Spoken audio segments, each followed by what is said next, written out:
Welcome to our educational series on Ansible, the powerful automation tool that makes your IT life easier. Today, we are going to demystify the technology behind Ansible in a way that's both informative and approachable.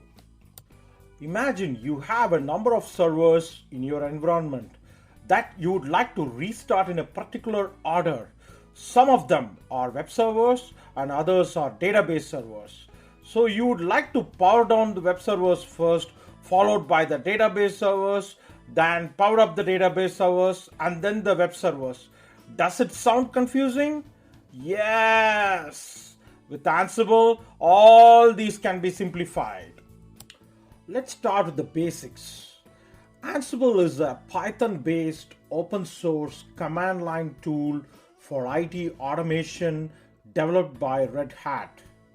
It automates many manual IT processes, including infrastructure provisioning, configuration management, application deployment, and orchestration.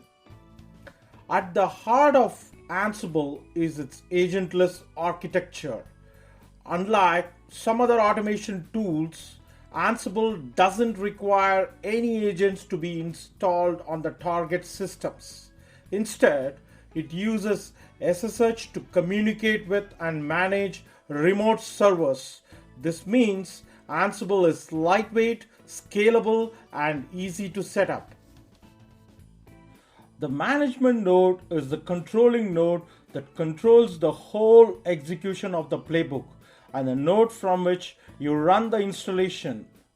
The magic happens through playbooks written in YAML, a human-readable data serialization format.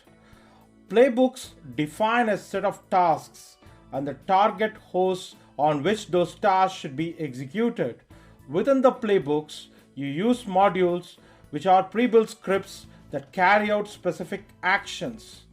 These modules handle everything from installing software to configuring and managing services.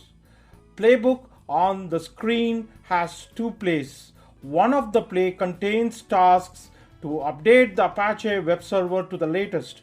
The other play updates the PostgreSQL to the latest. Now, let's talk about inventory. In the Ansible world, inventory is a list of all the servers or devices you want to manage. It could be a simple text file or a dynamic inventory script that fetches real-time information about your infrastructure. Ansible uses this inventory to know where to run your playbooks. The management node establishes SSH connection before running the modules on the host machines to configure services. Ansible is designed to be idempotent, which is a fancy way of saying that running the same playbook multiple times won't have unintended side effects. If a task doesn't need to be executed, Ansible recognizes that and skips it. This ensures that your infrastructure remains consistent and predictable.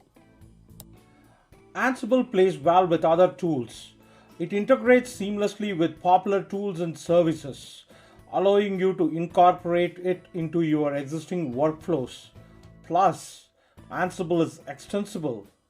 You can write your own modules or use those contributed by the community to tailor it to your specific needs.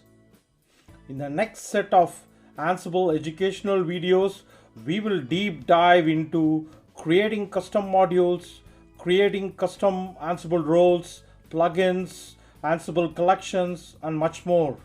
And there you have it, a brief but insightful overview of the technology behind Ansible.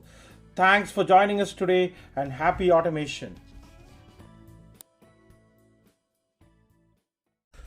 If you enjoyed this video, don't forget to like and hit that subscribe button for more content like this. Your support means a lot to me and it helps the channel to grow. Thanks so much for watching.